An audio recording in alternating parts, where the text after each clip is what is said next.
예배를 시작하겠습니다.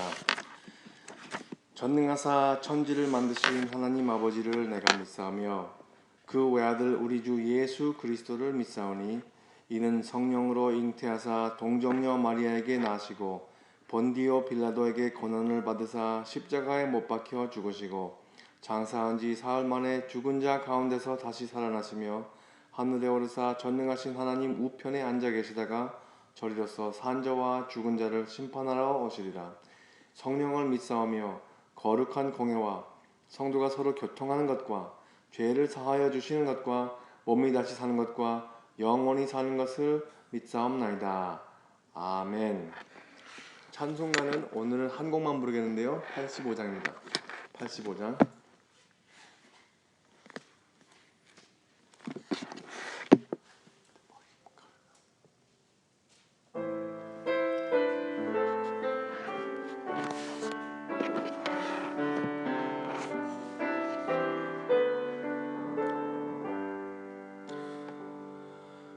구주를 생각만 해도 이렇게 좋거든. 주 얼굴 뵈올 때에야 얼마나 좋으랴. 만민의 구주 예수의 귀하신 이름은 천지에 있는 이름 중 비할 데 없도다. 참 회개하는 자에게 소망이 되시고 구하고 찾는 자에게 기쁨이 되신다. 예수의 넓은 사랑을 어찌다 말하랴. 주 사랑 받은 사람만 그 사랑 알도다. 사랑의 구주 예수여 내 기쁨 되시고 이제로부터 영원히 영광이 되소서.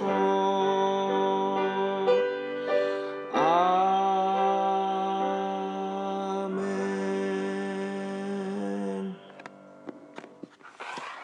오늘 본문 말씀은 누가복음 20장 27절부터 40절까지이겠습니다.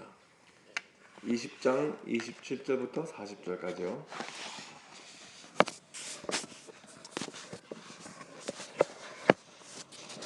사모님, 거기 그 백그라운드 음악을 거기다 퍼즈를 해주세요. 퍼즈.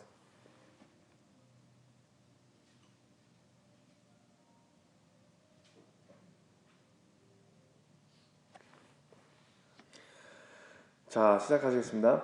부활이 없다 주장하는 사두개인 중 어떤 이들이 와서 물어 가로되 선생님이여 모세가 우리에게 써주기를 한 사람의 형이 만일 아내를 두고 자식이 없이 죽거든 그 동생이 그 아내를 취하여 형을 위하여 후사를 세울지니라 하셨나이다. 그런데 7형제가 있었는데 맏이 아내를 취했다가 자식이 없이 죽고 그 둘째와 셋째가 저를 취하고 7이 다 그와 같이 자식이 없이 죽고 그 후에 여자도 죽었나이다. 7이 다 저를 아내로 취하였으니 부활 때에 그 중에 네 아내가 되리이까. 예수께서 이르시되 이 세상의 자녀들은 장가도 가고 시집도 가되 저 세상과 및 죽은 자 가운데서 부활함을 얻기에 합당히 여김을 입은 자들은 장가가고 시집도 가는 일이 없으며 저희는 다시 죽을 수도 없나니 이는 천사와 동등이요 부활의 자녀로서 하나님의 자녀임이라. 죽은 자의 살아난다는 것은 모세도 가시나무 떨기에 관한 글을 보여주었을 때 주를 아브라함의 하나님이요 이삭의 하나님이요 야곱의 하나님이시라 칭하였나니 하나님은 죽은 자의 하나님이 아니요 산 자의 하나님이시라. 하나님에게는 모든 사람이 살아있느니라 하시니 서기관 중 어떤 이들이 말하되 선생이여 말씀이 옳으니이다 하니 저희는 아무것도 감히 더 물을 수 없음이더라. 잠깐 기도하시겠습니다. 할렐루야. 하나님 감사합니다. 오늘도 새벽에 일찍이 일깨워 주시고 이렇게 새벽 예배의 자리로 우리의 발걸음을 인도하여 주셔서 감사합니다. 비록 우리 여기에 지금 모인 사람들이 많지는 않지만 그렇다고 해서 하나님의 말씀이 덜 귀중하지 않을 것을 믿습니다. 하나님, 이 부족한 하나님의 종의 입술로 통해서 하나님의 놀라운 능력의 말씀을 선포하게 하시고 또 듣는 사람들마다 정말 크나큰 기쁨을 마음에 안겨가는 그런 하루가 되기를 하나님께 주 예수님 이름으로 받들어 간구하옵나이다. 아멘. 안녕하십니까? 할렐루야.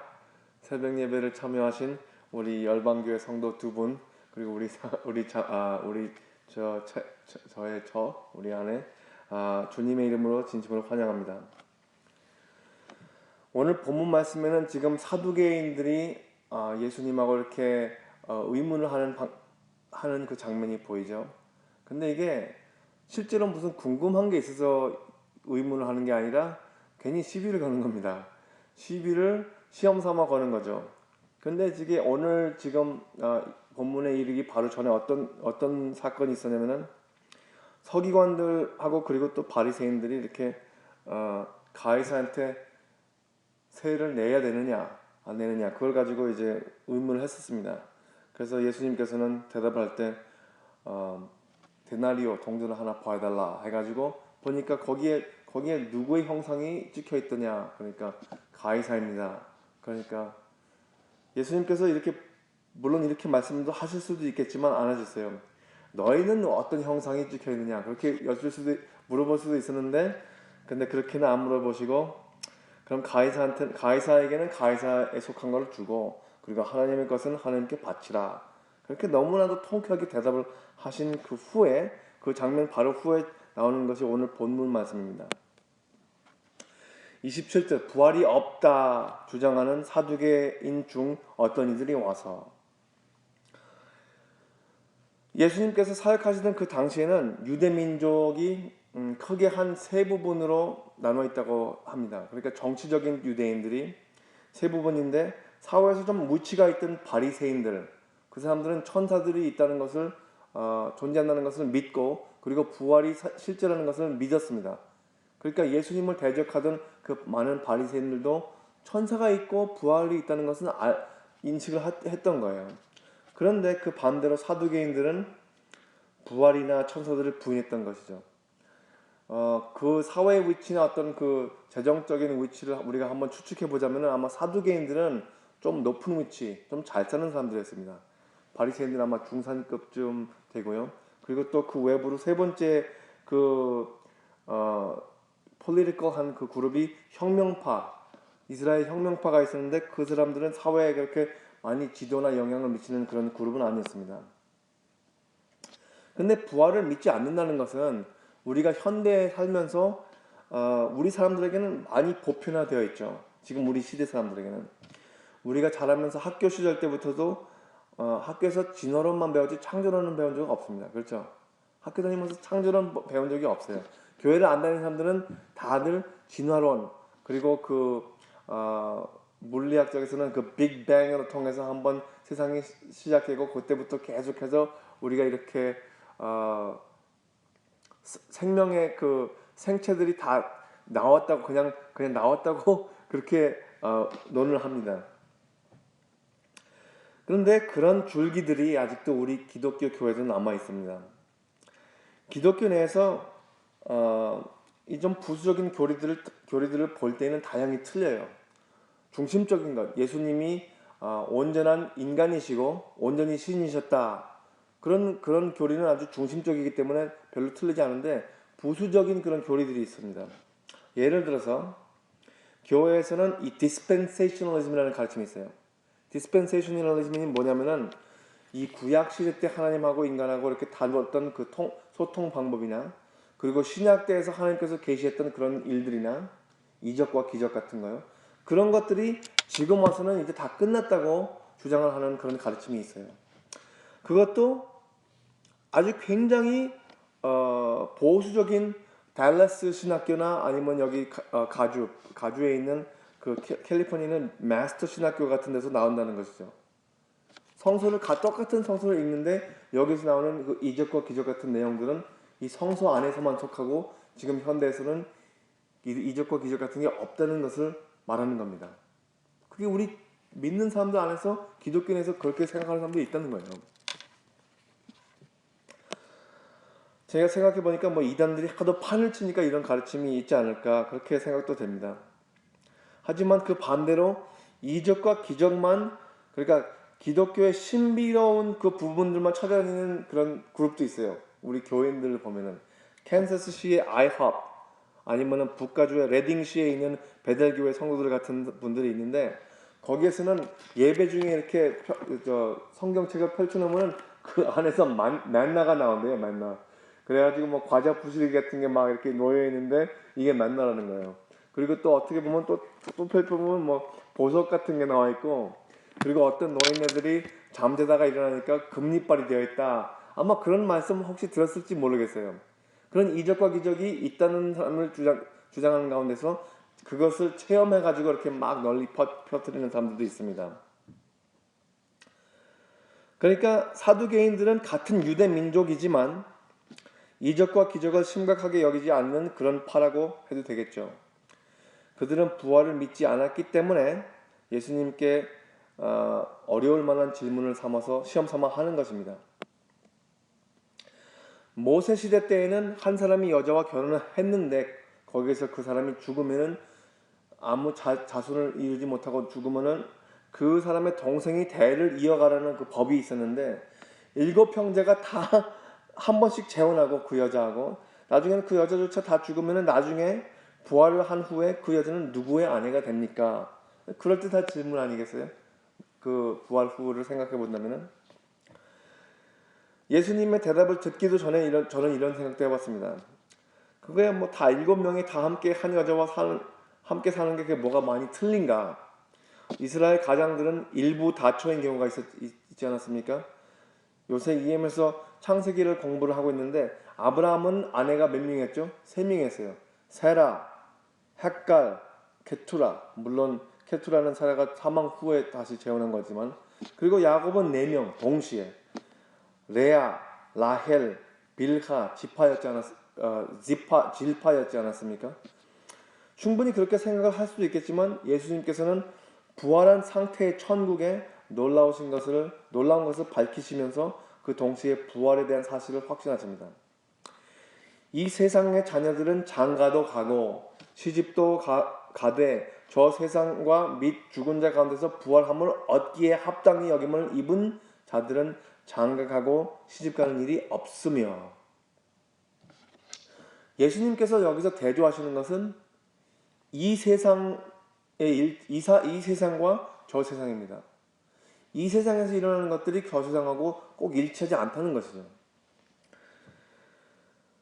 우리가 부활을 한 가운데 하나님 나라를 그려볼 때는 우리의 삶의 기준으로만 생각을 한다면 그 세상의 독특히 다른 점들을 다 놓치고 바로 이런 사두개인들이 하는 질문을 하게 되겠죠.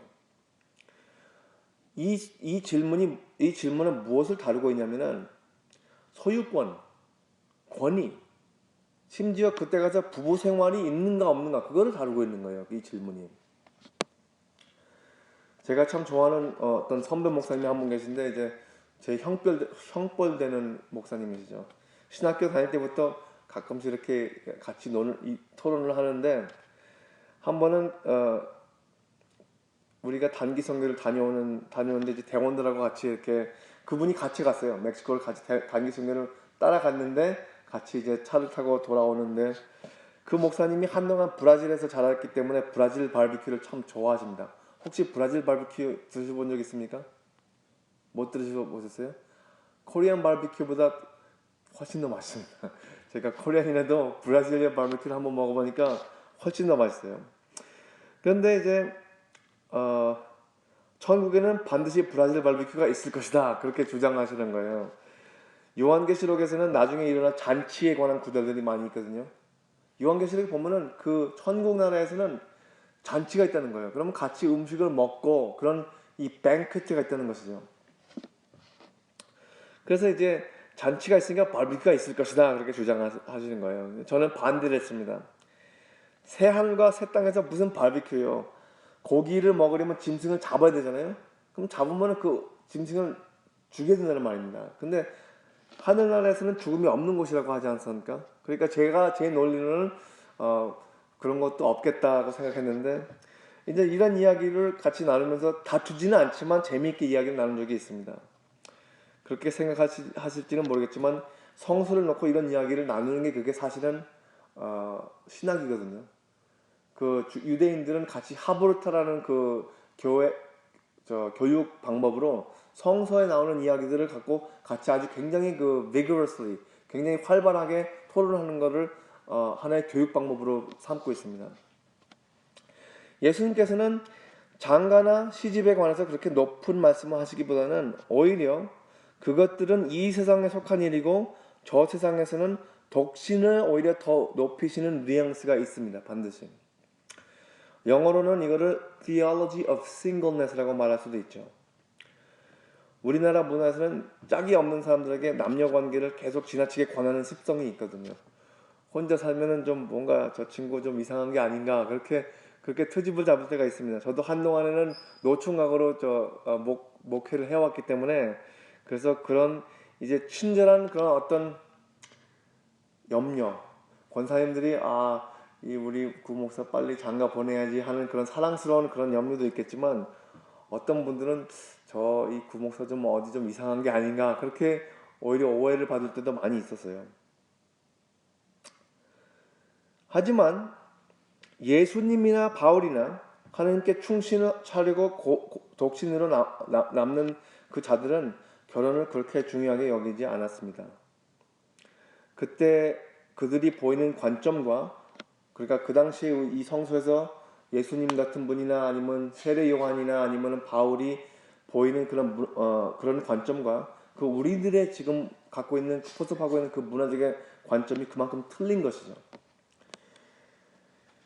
35절, 36절 보면은 저 세상에 및 죽은 자 가운데서 부활함을 얻기에 합당히 여김을 입은 자들은 장가가고 시집가는 일이 없으며, 그러니까 부활함을 얻기에 합당한 사람들은, 그러니까 그 후에는 시집가는 일도 없고 장가가는 일도 없다, 그렇게 말을 하는데 좀 은근히 높이시는 것 같아요. 예수님께서는 그 위치를.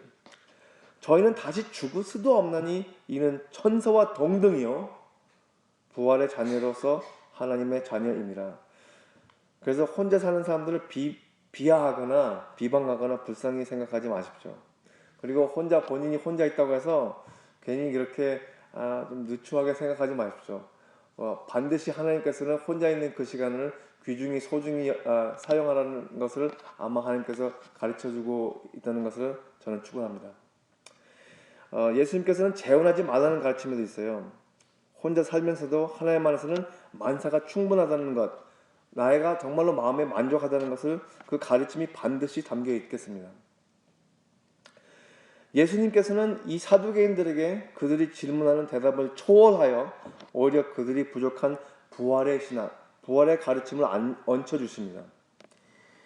죽은 자에 살아난다는 것은 모세도 가시나무 떨기에 관한 글에 보였으되 주를 아브라함의 하나님이요 이삭의 하나님이요 야곱의 하나님이시라 칭하였나니 하나님은 죽은 자의 하나님이 아니요 산 자의 하나님이시라. 하나님에게는 모든 사람이 살아있느니라 하시니.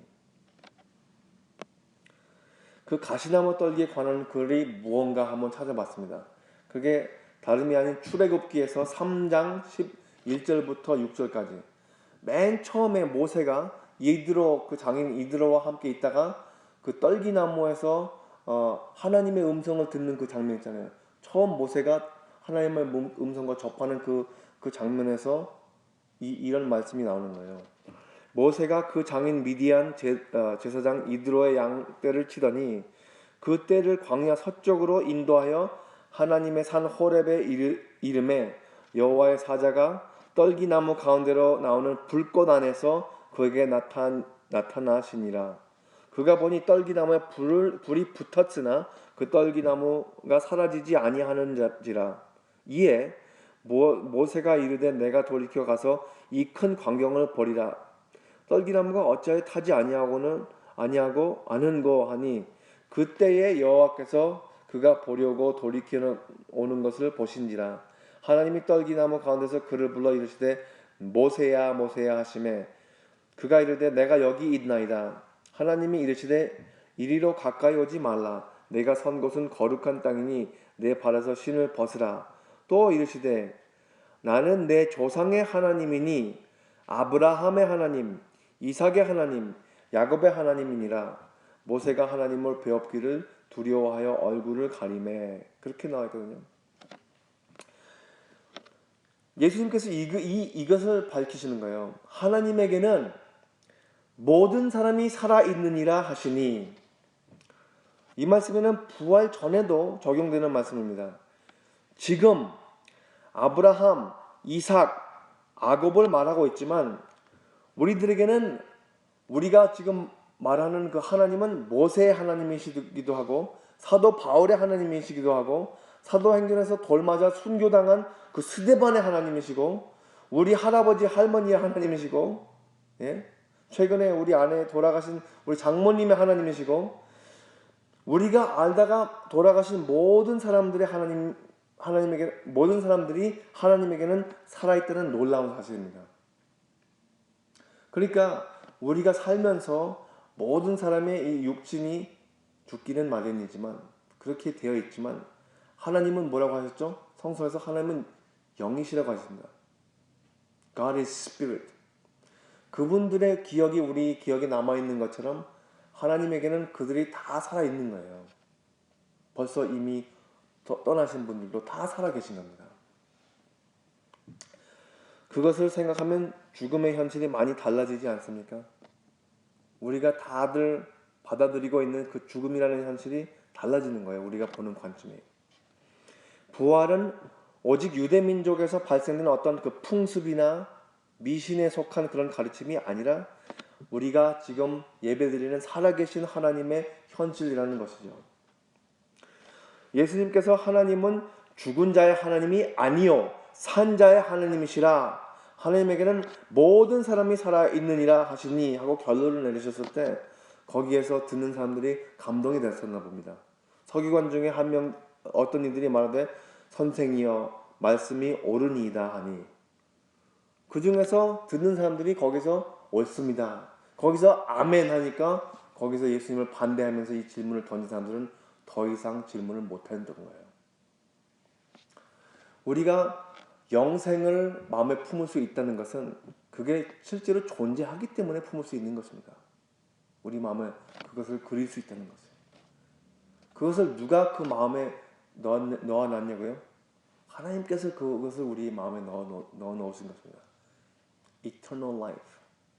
영생을 우리가 품을 수 있고 상상을 할 수 있게 하신 것은 우리가 유한한 존재인데 어떻게 그것을 우리가 그릴 수 있겠습니까?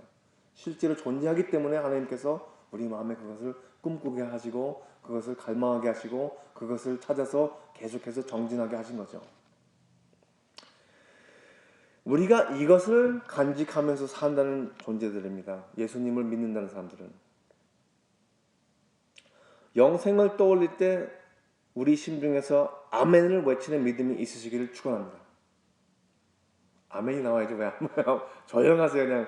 그냥 조용 귀뚜라미가 들리는데 영생을 떠올릴 때 우리 심중에서 아멘을 외치는 믿음이 있으시기를 축원합니다.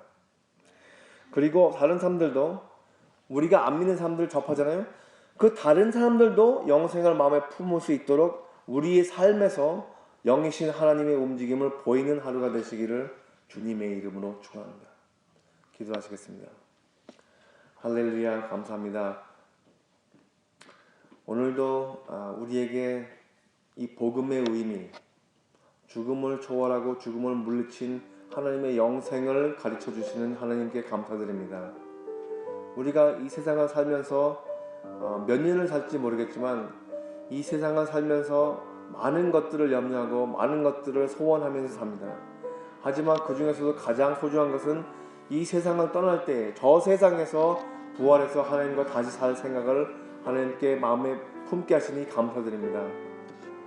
이 믿음에서 우리가 마음이 흔들리지 않고 하나님 앞으로 계속해서 나아갈 수 있는 그런 믿음을 하나님께서 지켜주시고 성령님의 힘으로 새로운 힘을 불어주시옵소서.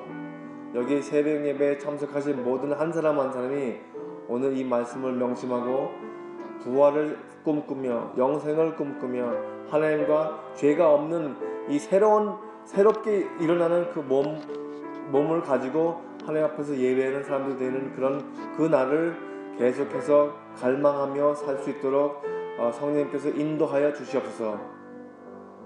그래서 하나님께서 이름이 영광되고 또 우리 주변에 안 믿는 사람들이 그 믿음을 받을 수 있도록 하나님께서 인도하여 주실 것을 주 예수님의 이름을 받들어 기도드렸사옵나이다. 아멘.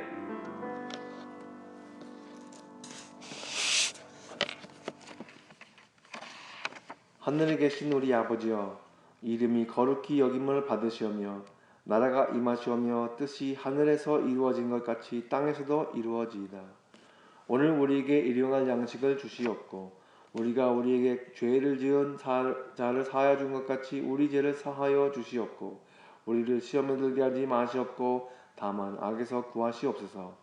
나라와 권세와 영광이 아버지께 영원히 있사옵나이다. 아멘. 자유롭게 기도하시면 각자의 삶의 현장에서 큰 승리를